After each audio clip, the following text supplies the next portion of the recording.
अब भगवान कहते हैं मनुष्य शरीर प्राप्त करके भी, कितनी इंपॉर्टेंट बात है, मनुष्य शरीर प्राप्त करके भी। कब लगाएंगे? तो अपन भी लगाते ना कई बार कि यार तू उनका बेटा होके भी, खाली ये लगा दे कि मनुष्य शरीर प्राप्त करके अदम योनि कर देते, भी लगा दिया। भी बहुत इंपॉर्टेंट है। और मनुष्य क्या कहा था कि मनुष्य क्या है, तू मेरा अंश है और तेरे में अंदर ये पावर दे दी, वो भी मेरे अंश है, सांप बिल्ली भी, लेकिन उनको पावर नहीं दी है। तेरे को तो पावर दे दी मैंने। हमने क्या पावर, भगवान ने क्या पावर दी कि इसके ये तेरे को दे दी छुरा, चक्कू दे दिया, इससे काट ले बंधन को। और हम क्या कर रहे हैं, दूसरे को काट रहे हैं, इससे माल मिल जाए, उसी छुरे का उपयोग कर रहे हैं। काट ही तो रहे। किसी से पैसा कमाना, एक जो नॉर्मल है वो, और एक मूर बना के ज्यादा खींच लेना उससे, और फिर ये और कहना मन में मैं या अपने खास मित्र को या पत्नी को, ये आज तो यार उसका ऐसा फंसाया, आपने उसका विश्वास तोड़ दिया।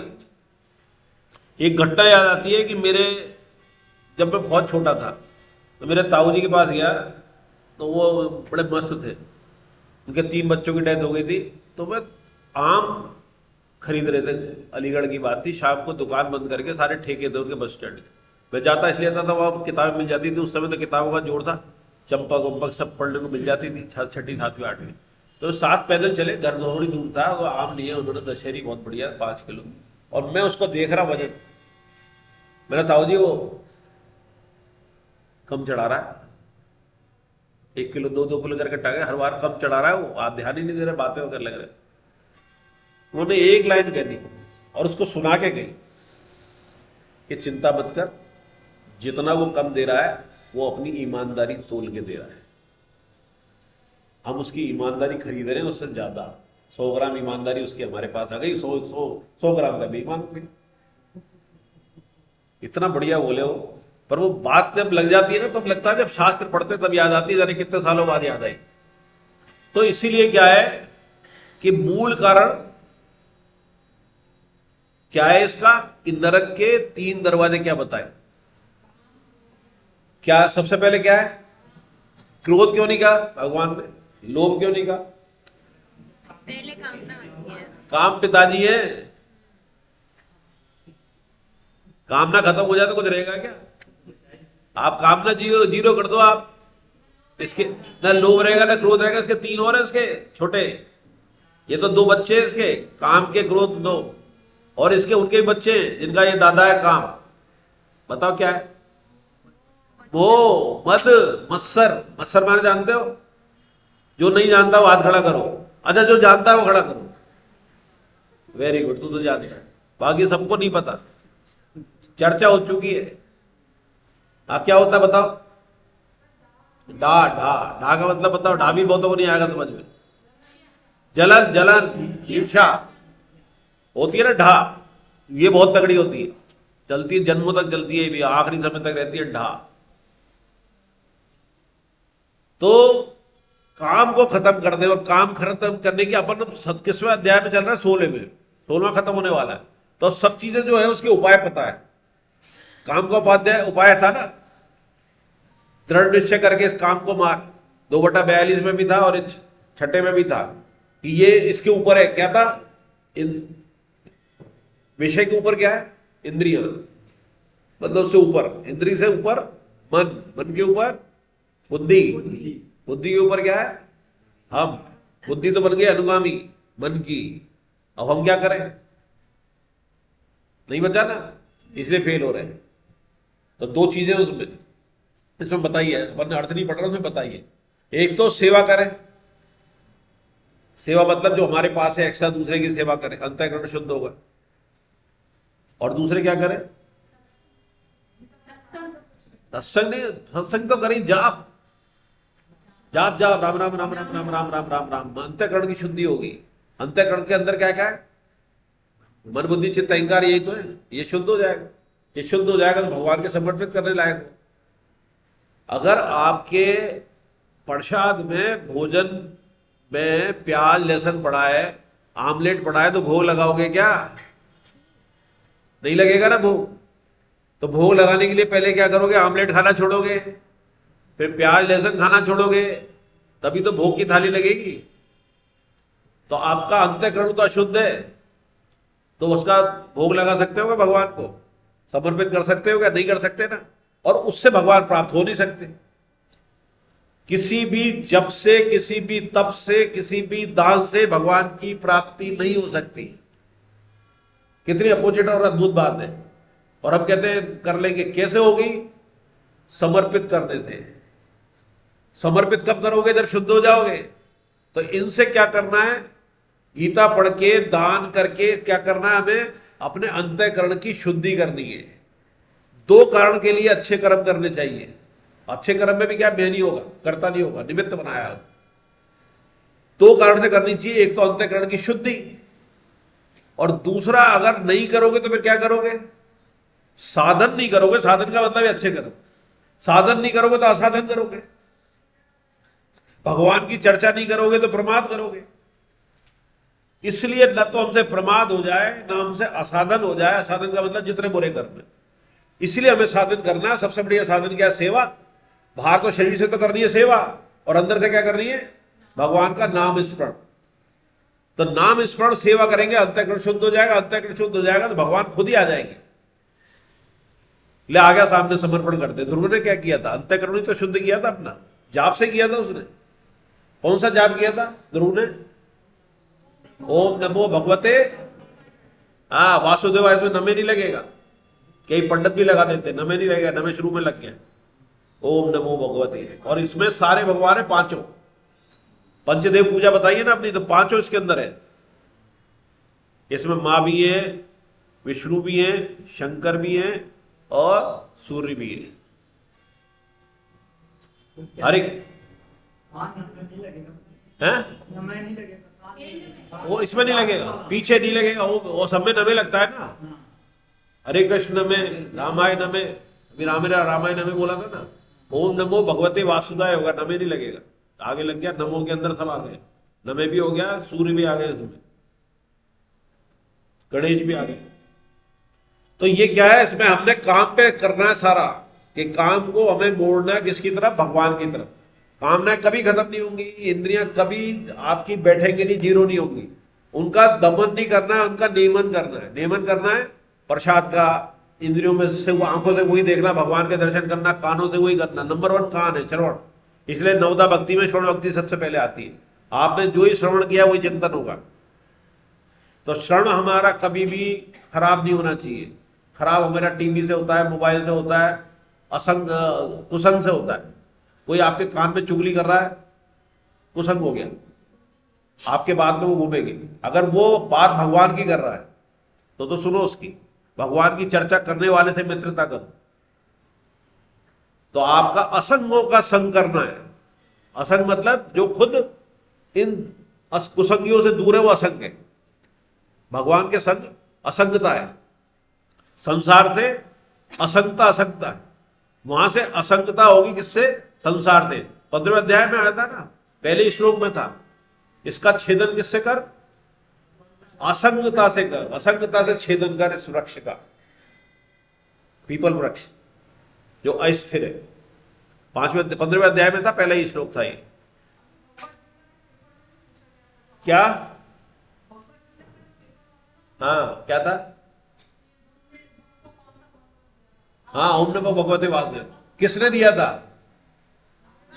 नारद जी ने दिया था। Good good. ये 16वें अध्याय की क्लास है। जो क्लास अटेंड कर रहा है वो, उसमें और आचार्य में कोई फर्क नहीं पड़ता। जैसे हम एमडी कर रहे थे तो हमारे एमडी वाले टीचर कहते हैं कि तुम में जब 3rd ईयर से बिल्कुल फाइनल, कि तुम्हारी नॉलेज कई मायनों में हमसे ज्यादा भी होती है। कि हम तो मरीज देखने में लग रहा है, मरीज देखते थे वो, और तुम केवल पढ़ रहे हो, और एग्जाम के हिसाब से पढ़ रहे हो, पूरी 100% तैयारी है। तो हमसे पूछते थे वो केस पे पढ़ के आए। हमारा प्रोफेसर था जो जेपी सेठी प्रिंसिपल था, वो कह देता था कल इस केस के बारे में सब पढ़ के आना, डिटेल जितनी भी पढ़ सकते हो 10 किताबों, और उनका डिस्कशन कराता था, उसकी खुद की नॉलेज बढ़ा लेता था। तो ये वो अपन ने एक बार उदाहरण दिया था कि सामूहिक सत्संग का जैसे हम कर रहे हैं, उसका क्या लाभ है? सबकी तरंगें मिल रही है, मंदिर की किरण मिल रही है, भगवान का आशीर्वाद मिल रहा है। इसलिए लाभ होता है। एक दीपक सबका रोशनी दे सकता है, लेकिन अपना अंधेरा दूर नहीं कर सकता। अपने अंधेरा कब दूर होगा? जब कई दीपक एक साथ चलेंगे। जब सारे दीपक जलेंगे तो एक में भी अंधेरा रहेगा क्या? एक प्रश्न पूछता है, सब सुनते हैं, एक उत्तर देता है, सब सुनते हैं, ये फायदा होता है। ये गुणात्मक चलता है, वहां प्लस प्लस होता है, माइनस भी हो सकता है। तो कैसे त्याग कर देना चाहिए? तीनों का त्याग करना है हमें, कामना का त्याग करना है। और कामना के त्याग की हमने पहले विधि देख ली कि दृढ़ निश्चय करके, भगवान का नाम जप करके, सेवा करके कामना का त्याग हो जाएगा। फिर सारे सारे उसके से सब छूट जाएंगे। हरे कृष्ण। 23वां 24वां ये लास्ट है, और इसी के आधार पे अगला अध्याय है, बेस है ये अगले अध्याय की। पढ़े संबंध। जो अपने कल्याण के लिए शास्त्र विधि के अनुसार चलते हैं उनको तो परम गति की प्राप्ति होती है, लेकिन जो ऐसा ना करके मनमाने ढंग से आचरण करते हैं उनकी क्या गति होती है बताते हैं। जो मनुष्य शास्त्र विधि को छोड़कर अपनी इच्छा से मनमाना आचरण करता है वह ना तो सिद्धि अंतर्गत शुद्धि को, न सुख शांति को, और न परम गति को ही प्राप्त होता है। अतः तेरे लिए कर्तव्य अकर्तव्य की व्यवस्था में शास्त्र ही प्रमाण है। ऐसा जानकर इस श्लोक में शास्त्र विधि से नियत कर्तव्य कर्म करने योग्य है, कर्तव्य कर्म करने के योग्य है, अर्थात ये शास्त्र विधि के अनुसार कर्तव्य कर्म करने चाहिए। हरे कृष्ण। हरे कृष्ण। जो अपने कल्याण के लिए शास्त्र विधि के अनुसार चलते हैं उनको तो परम गति की प्राप्त होती है, लेकिन जो ऐसा न करके मनमाने ढंग से आचरण करते हैं उनकी क्या गति होती है बताते हैं। तो शास्त्र विधि के अनुसार क्या है? शास्त्र विधि के अनुसार चलते हैं। तो शास्त्र विधि का मतलब क्या है? जो शास्त्र, गीता जी पढ़ रहे थे भगवान की वाणी, शास्त्र विधि हो गई ना। भगवान ने गीता जी का ये कर, तू ये कर, ये कर, ये कर, तो इस पे आचरण करें। राम जी ने रामचरितमानस के अंदर अपने चरित्र से बता दिया है। वेदों में लिखा हुआ है ये सकाम करते करते हुए कैसे छोड़ना, ये आ गया है। महाभारत के अंदर कैसे अपने परिवार चलाने, कैसे व्यवहार करना, ये आ गया है। तो कई बार हम शास्त्र की पकड़ नहीं पाते, तो पकड़ नहीं पाते तो फिर दूसरा उपाय क्या बताया इसमें कि जो सही संत हैं, असली संत अगर आपको मिल गए हैं या आपको पता है या उनकी किताब ही मिल गई है, डोंगरे महाराज की किताब मिल गई आपको, और ये कौन से संत थे जिनके प्रेम निकेतन में जो है मोटे थे ना, वो शरणानंद जी। शरणानंद जी तो बहुत बड़े संत थे।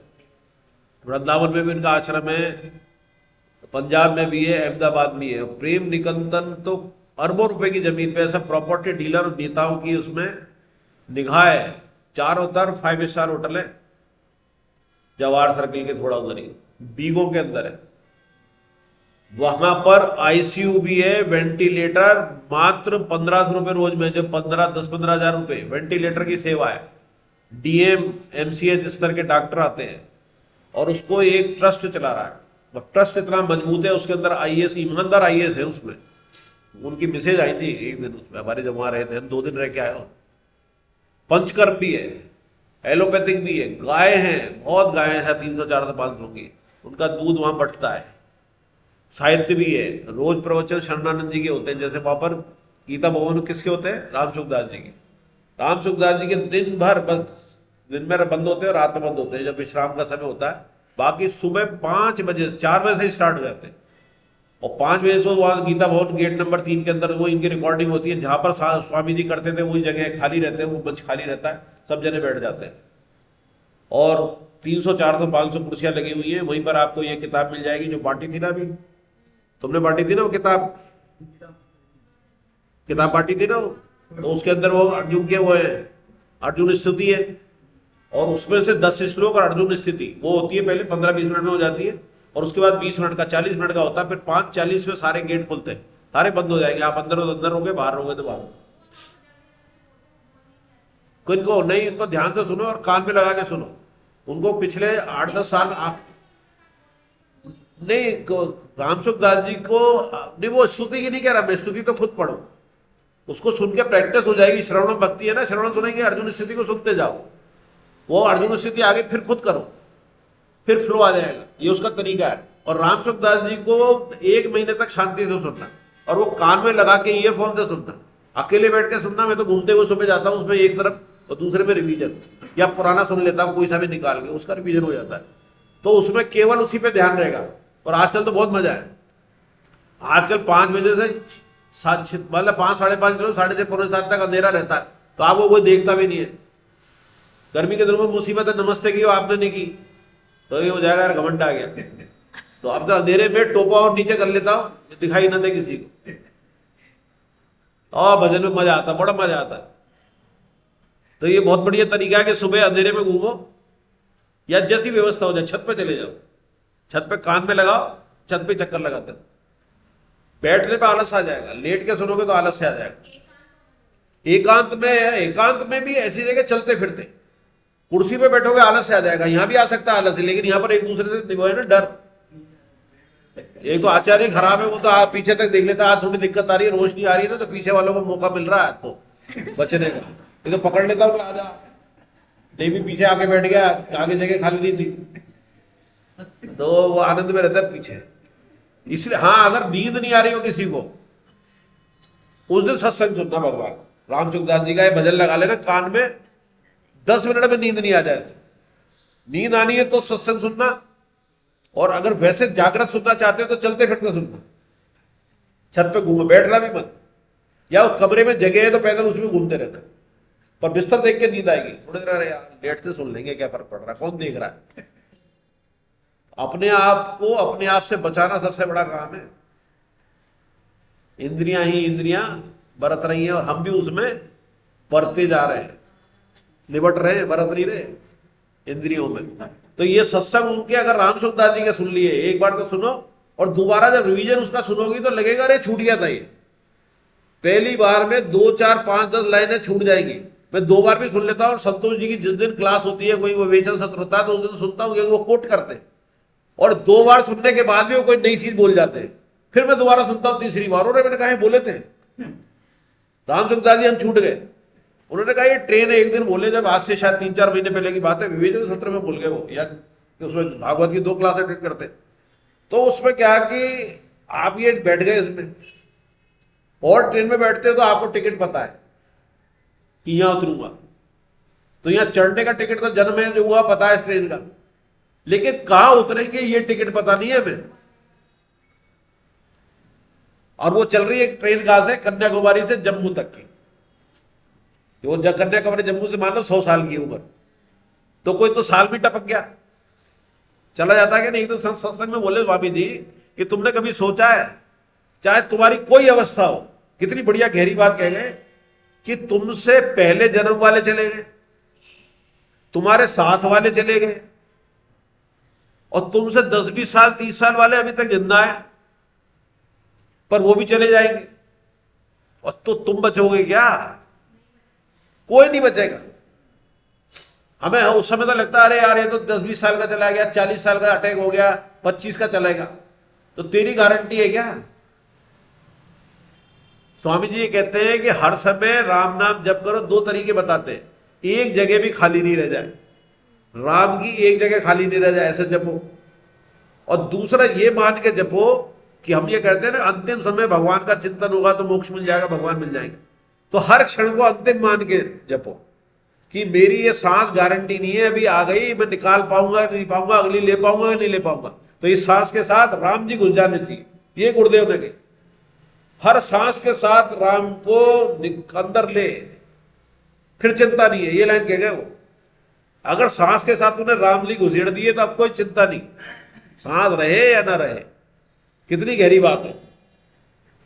तो एक बार हमारी क्लास में बैठे हुए थे, तो एक बुजुर्ग बोले 70-75 की, कि यार ये पढ़ने में तो बहुत अच्छा लग रहा है और पूरी कोशिश करेंगे, पर 1-2 साल पहले मैं वेंटिलेटर पे होके आया हूं, और गीता जी उससे पहले से पढ़ रहा हूं, राम जी याद नहीं आए मुझे, कृष्ण नहीं आए, वेंटिलेटर दिखता था, बेहोश हो गया, नींद में जाऊं, उठूंगा कि नहीं उठूंगा ये सोचता था। बोले बहुत मुश्किल काम है ये, अभी तो सरल लग रहा है। महात्मा गांधी जी को बहुत से पसंद करते, बहुत से नहीं करते। तो अगर उन्होंने मरते समय क्या कहा था, हे राम, उच्च आत्मा थी, हे राम। लेकिन उनका यह संवाद सुना तो किसी ने नहीं था, सिर्फ पढ़ा ही है मैंने। तो क्या उन्होंने हे राम ही कहा था। देखो, हमें क्या है कि भगवान के नाम में विरोध नहीं करना चाहिए।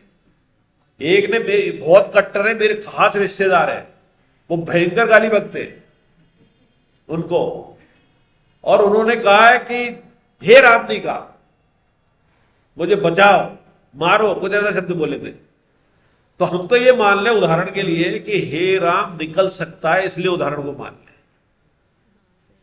कि उनके अगर मान लो बहुत मानते, बहुत खराब थे, उन्होंने विभाजन कराया, मोह था नेहरू का, और हमारे बहुत कत्लेआम उनके कारण हुआ, कोई दो राय नहीं है। हिंदू मुसलमान जब नाम पे हुआ था तो अलग हो जाना चाहिए था बिल्कुल, इन्होंने रोक लगा दी, अनशन में बैठ गए, सारे कर्म जो है उन्होंने, इस मामले में अपना विरोध हो सकता है, सबका हो सकता है। तो ऐसी दुरात्मा मान लो, चलो अभी तक अच्छी आत्मा कह रहे थे, ऐसी दुरात्मा भी हे राम निकल जाए जिसमें कंट्रोवर्सी है, तो उद्धार तो हो गया। तो हम इस रूप में लेना चाहिए। तो अब ये कह रहे हैं कि ये काम की आचरण हमें सबका, सब शास्त्र पढ़ते नहीं है, तो एक विधि तो है कि तुम दूसरों को शास्त्र पढ़ा दो, तुम्हारा उद्धार हो जाएगा। खुद नहीं कर पा रहे तो भगवान ने ये तो कहा है कि तू दूसरों को गीता पढ़ा, गीता पढ़ा, गीता पढ़ा, गीता पढ़ा। तो जो दिन भर गीता गीता गीता की लगन लगा लेगा, टारगेट रख लेगा कि मुझे 10 करने, मुझे 20 करने, 50, 100 करने, योग्यता के हिसाब से, तो क्या उसके मन में कोई दूसरी बात चलेगी क्या? उसको प्राइज दिया जाएगा, यही हो भले ही कि जयपुर बुला के 50 से ऊपर जो करेगा उसको प्राइज मिलेंगे सबके। 1000-2000 आदमी होते हैं, सारे पढ़े लिखे IAS वगैरह सब होते हैं, उसमें नाम लेके पुकारा जाएगा और तेरे को सम्मानित किया जाएगा, 50 से ऊपर हो जाएगा। तो कामना से अच्छा काम हुआ, धीरे धीरे वो करता जाएगा तो कामना खत्म होती जाएगी कि नहीं? अच्छा काम तो हुआ, भले ही कामना से हुआ, लेकिन धीरे धीरे मजा आएगा ना, मजा आएगा। और फिर उसकी वो तारीफ होगी कि मुझे इसने जोड़ा, मुझे इसने जोड़ा, उनका उनमें से कोई छलांग लगा गया, उद्धार हो गया उसका, तो आपका हो गया ना। तो ये शास्त्र विधि से न कर पाए तो ये तरीका है।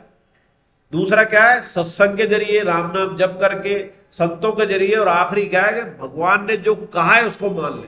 तो भगवान ने पहला सबसे सरल उपाय क्या कह दिया है कि जो इस गीता का प्रचार करेगा, निष्कामता से करेगा, वो मुझे ही प्राप्त होगा। तो सबसे सरल विद्या आ गई ना, फिर भगवान अपने आप मिल जाएगी। फिर उनकी जिम्मेदारी है कि मैंने भैया गारंटी ले ली है तो इसको करना ही पड़ेगा। तो इसलिए ऐसा जानकर तू इस लोक में शास्त्र विधि से नियत कर्तव्य कर्म करने योग्य है, अर्थात तुझे शास्त्र विधि के अनुसार कर्तव्य कर्म करना चाहिए। और इसमें एक लाइन और है, कर्तव्य और अकर्तव्य की व्यवस्था में शास्त्रीय प्रमाण है। अकर्तव्य क्या है? मुझे ये नहीं करना, मुझे ये करना। तो वो कर्तव्य कर्म में भी अकर्तव्य कर्म छुपे होते हैं, ये नहीं करने। आपने कर्तव्य कर्म की डायरेक्शन ले ली, तो अकर्तव्य कर्म भी मतलब जो शास्त्र में निषेध है कि मुझे ये नहीं करना, उसने मुझे गाली बकी तो मैं भी गाली बकूं, ऐसा नहीं है ना। मन ही मन क्या कर सकते हैं? हमारी क्लास में आया था एक बार कि अगर किसी ने आपको गाली बकी बिना कारण, तो एक तो तरीका यह है कि आप उससे माफी मांग लो, भाई गलती हुई, क्षमा करना, दोबारा गाली नहीं बकेगा सबके बीच में बिना कारण की। ये कर लो, मन ही मन ये प्रार्थना करो कि भगवान वाह, मैंने इससे ज्यादा बकी होगी, तू इतना कितना दयालु है, मैंने इसको पिछले जन्म में 10 बकी है और याद इसने केवल 2 ही बकी, तो 2 में इसकी 8 बाकी करा ले। अब 8 मत दिलवाना, इसका धन्यवाद 2 में 10 का हिसाब पूरा हुआ। उससे माफी मांग ली, क्या यार गलती हो गई, मैं ऐसा बिल्कुल नहीं चाहता था पर हो गया यार, और मैं अपने आप को सही समझ रहा था, तुम्हारे हिसाब से गलत हो रहा था, तो आइंदा नहीं होगा। ये और बात कर दी आपने तो उससे द्वेषता खत्म हो जाएगी, प्रारब्ध भी खत्म हो जाएगा। है ना तरीका कर्तव्य से बचने का। अब शराब पीने वाले दोस्त हैं, आप मजबूरी में फंस गए उनके साथ, कसमें दे रहे हो, कितनी कसम दे ले, भगवान से ऊपर नहीं है ना। उसने कहा भैया मैं नहीं पी सकता, अगर तुम्हें अच्छा लगता है तो अगली बार, नहीं अच्छा लगता तो अगली बार मुझे मत मिलाना। तुम 9 पी रहे हो, 10वां मैं नहीं पी रहा हूं, तो अगली बार नहीं। बोले आएगा कैसे नहीं, तो आएगा जरूर।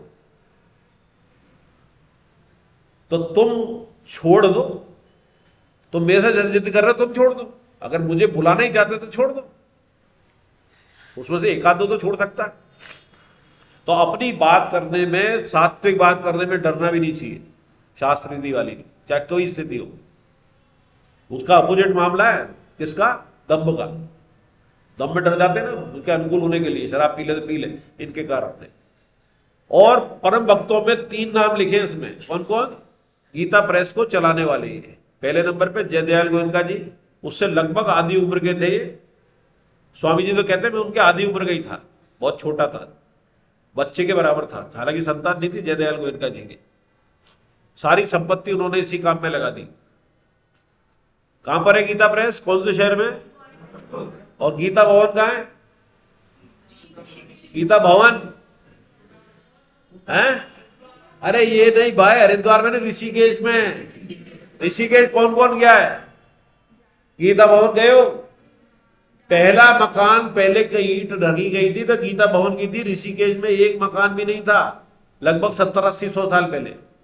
ऋषिकेश में केवल तपस्या करते थे, वहां पर गंगा किनारे या जो पहाड़ है उसके नीचे। तो जयदयाल जी गए, उनको कहते हैं वहां कृष्ण दर्शन हुए। उन्होंने कहा तू यहाँ गीता भवन बना, ऋषिकेश शहर बनेगा, आज जिला है ऋषिकेश। तो गीता भवन बनाते गए 7 है उसके, 7 गीता भवन लगातार बने हुए। गीता भवन 1, गीता भवन 2, गीता भवन 3, और लगभग 2-3 किलोमीटर में। पैर थक जाते थे हमारे कि आपको कोई भी चीज कहनी है ऑफिस में जाके कहनी है। वैसे तो हमारी टीम थी, वो कर देते थे, सुधीर यादव जी संभालते थे, वो जो आचार्य है, वो कहते थे यार मेरे पैर दुख जाते हैं, तुम एक साथ सारी समस्या बता दो। वहां कम्बल नहीं है, वो नहीं है, वो नहीं है, तो उसके लिए ऑफिस में जाके कंप्लेन करनी पड़ती थी, वहां से लेके आओ। भोजनशाला भी वही थी, हालांकि भोजन हमारा तो इधर अलग बन रहा था। तो इतना लंबा है, 1 नंबर में ऑफिस है, वही भोजनशाला है, और वहीं हनुमान पोद्दार जी जिस भवन में, जिस कमरे में तपस्या करते थे, ध्यान करते थे, वहीं राम सुखदास जी, जयदयाल गोयनका जी भी आखिरी समय वही निकाला है। हनुमान पोद्दार जी में ये वही निकाला। पहले वो इनके लिए गीता वाटिका बनाई थी, गीता प्रेस के पास 3-4 किलोमीटर दूर जंगल था उस समय, हनुमान पोद्दार जी के लिए। गीते बोले ध्यान नहीं लगता है। और चौथे थे राधे बाबा, इसमें नाम नहीं लिखा है राधे बाबा का, उनका नाम था पाणिग्रह,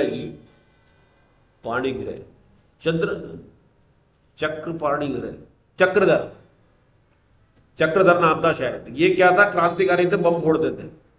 और ये गांधीवादी थे, कौन, हनुमान पोद्दार जी। तो एक जेल में मिले, पटना में या कहीं बिहार में किसी जेल में दोनों का मिलन हुआ। तो राधे कहते ही और कृष्ण कहते ही गाली बकते थे, विरोध करते थे। निराकार है भगवान, सगुण साकार नहीं है, निराकार के पुजारी थे ये राधे बाबा।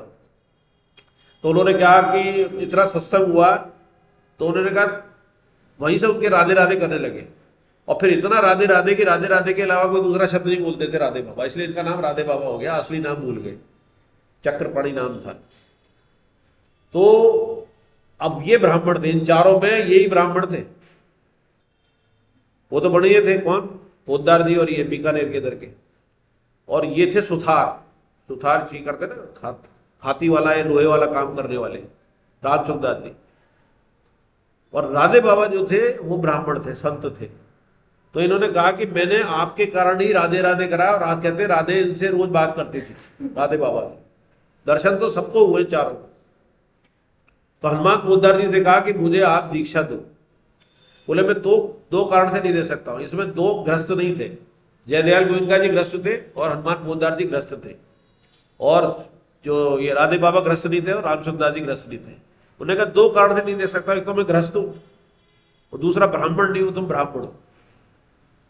बोले कि गुरु तो आप ही हो, आपने कराया। तो इन्होंने एक कमरे में बैठ के, ये किताब मैंने पढ़ी है, उसमें था, और संतोष जी ने भी जिक्र कराया इसका, जो कथा कहते हैं ना, वो अभी भक्तमाल चालू की है। भक्तमाल क्लास में छोड़ना इनकी, अभी जब भी हो। अरे समय नहीं है ना उनके पास। अभी तुम्हें पता है वो वहां पर ले रहा है जगन्नाथपुरी में आज 12, 13, 14, और 12, 13, 14 जयपुर में भी स्वीकृति दे दी। और लोग संतोष जी को सुनना चाहते हैं, तो क्या करा फिर, 12, 13, 14 वहां रखी है, यहां कर दी 13, 14, 15। तो वो आज शाम को प्लेन से जयपुर पहुंच जाएंगे, और कल पूरी दिन भर की क्लास लेंगे। वो 2 लंच तक की है कल क्लास, तो लंच की पूरा सेशन संतोष जी के नाम है। संतोष जी के सुने बिना मजा नहीं आता सबको। वृंदावन में उनके साथ वो चोट हो गई थी, वृंदावन में उसका जो लड़का आईसीयू में भर्ती था जिसकी अभी शादी थी, तो वृंदावन में नहीं पहुंचे थे वो, तो मजा नहीं आता। हाँ मैं तो उस समय से इनको कहता हूँ सहवाग है। तो यहां भी कहा था ना मैंने, उस क्लास में थे ना, मैंने सहवाग के बाद चंद्रशेखर को बैटिंग पे उतार देते हैं। चंद्रशेखर जानते हो ना, जो बैटिंग नहीं जानता था, तो सहवाग की बैटिंग करके गया है कौन, संतोष जी, और चंद्रशेखर को उतार दिया मैदान पे। तो कंपेयर किससे होगा, सहवाग से होगा। तो ऐसे वो राधे बाबा थे, तो राधे बाबा ने उनसे दीक्षा ली और नियम का भी पालन किया। शास्त्र का नियम था कि गृहस्थ नहीं होना चाहिए, ब्राह्मण होना चाहिए, संतत्व होना चाहिए। तो संतत्व तो था उनमें, किनमें, जयदयाल जी में, लेकिन सॉरी उनमें हनुमान पोद्दार जी में, एक देख तो वणिक थे और दूसरा गृहस्थ थे, वहां वो उच्च हो गए। तो उन्होंने क्या करा, दोनों ने, यह अद्भुत बात है, दोनों ने अपने शरीर में से आत्मा को निकाला, लिखा हुआ है उनकी जीवनी में, दोनों ने आत्मा को निकाला और आत्मा के स्तर पे हनुमान पोद्दार जी ने राधे बाबा को शिष्य बनाया। कितने अद्भुत शब्द थे ये। और ये अपने समय में गए, मिले, मतलब 2005 में शरीर छोड़ा है इन्होंने, शायद 77 में छोड़ा, उन्होंने 60-62 में छोड़ा है हनुमान पोद्दार जी। तो हमारे जब हमारा जन्म हो चुका था तो ये तो थे और दर्शन नहीं मिले, पर कोई बात नहीं है, कई दर्शन की इतनी महिमा नहीं है। जो वो कह रहे हैं उनको फॉलो करो। हमें कम से कम ये 20 मिनट का सत्संग मिल रहा है, किसी यूट्यूब पे नहीं है ये सत्संग, ये अपनी क्लास में आता है वहां से। यूट्यूब पे आपको इनके वो तो मिल जाएंगे वीडियो, और बड़े बड़े मिल जाएंगे 20 मिनट का स्पेसिफिक। ये वो 20 मिनट है जो वहां रोज 20 मिनट देते थे। वो जहां भी जाते थे वो सुबह 5:20 से 20 मिनट तो वो खत्म होता, 5:20 से 5:40 रामसुखदास जी का था, उसकी 6000 रिकॉर्डिंग है, 6000 वो हमें सुनने को मिल रही है, आपको कहीं यूट्यूब पे नहीं मिलेगी। और इसकी जिक्र क्या होता है, हमारी क्लास में भी होता है, जो हमारी उधर क्लास चल रही है धीरज जी की, मैं यहां कर देता हूं। तो आप अगर उसको सुनोगे ना तो आधा काम तो हम तो कहते भी, हमारी जो शनिवार वाली क्लास है ये आधा तो ये हो जाता है हमारा इससे, और आधा जो फालतू चर्चा है, फालतू नहीं है, उससे रिलेटेड ही होगी। आज भी जो चर्चाएं की वो इन्हीं श्लोक पे आधार पे जो पुरानी याद आती गई, रामचंद्र जी के सत्संग से आ गई, कहीं भी जीवन के उदाहरण आ गए, वो इसी से संबंध में था। तो मनमानी हमारी क्लास में नहीं चलती, उस श्लोक से रिलेटेड चलेगी। और यहाँ की हर क्लास की रिपोर्टिंग पहुंचती है हमारी, तो हमने तो वीडियो डाल दिया है, पढ़ लो सुन लो यूट्यूब पे। नहीं तो यहाँ पर वो जासूसी के लिए, अब वो अल्लाह के लिए उनका ट्रांसफर हो गया, राजेश गुप्ता जी वो जासूसी के लिए लगाए थे, यहाँ पर आते थे, पीछे बैठते थे, वो IIT के डायरेक्टर थे। तो उन्होंने पहले 2-3 महीने की रिपोर्टिंग दे दी, बढ़िया उनको, तो अब हमारी अपनी हो रही जासूसी। तो हरे कृष्णा। अब अध्याय चालू करेंगे, अगले में करें हैं, अगले में करें।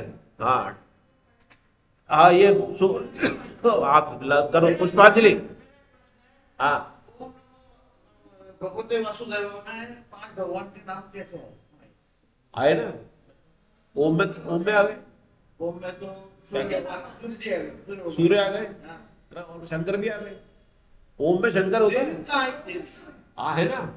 ओम नमो भगवते, भगवते अरे भगवते मतलब देवी है, विष्णु वासुदेव है, शंकर जी भगवते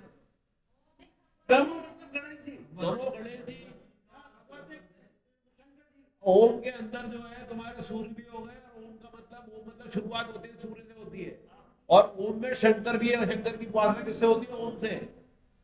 इसलिए 2 करा जाता है शंकर को असुरपुरी। अच्छा सवाल है, शंकर को निराकार भी मानते,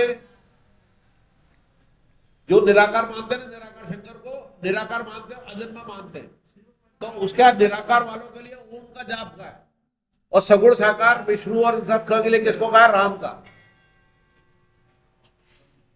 नहीं है, अब इसको डाल देंगे सवाल को, संतोष जी को डाल देंगे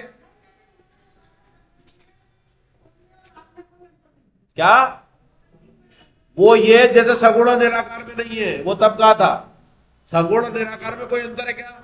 और सगुण वालों को राम का लेना चाहिए, निर्गुण वालों को ओम का लेना चाहिए, ये निश्चित है, ठीक है। और ओम में मैंने जो सुना है, पढ़ा नहीं है कहीं, चाहे वो गुरुदेव ने कहा है चाहे संतोष जी ने कहा है, इसमें दोनों है, इसमें 5 आ जाते हैं, ओम नमो भगवते वासुदेवाय, ये सत्य है। अब कौन से शब्दों में आ रहा है ये डिटेल बता दूंगा अगली बार, संतोष जी को डाल दूंगा, उनकी या तो वो आ जाएगी, बोल देते हैं वो, या लिखा आ जाता है। और अगर वो कहेंगे नहीं है, ये अतुल की बात सही है, तो वो भी ईमानदारी से बता दूं, क्योंकि यहां तो ऐसा खत्म करनी है चाहे कोई कहे। तो अगली बार अगले जो क्लास है उसमें ये मुझे याद दिला देना, और तुम मुझे याद दिला देना पूछ लिया क्या संतोष जी से कि नहीं। हरे कृष्णा।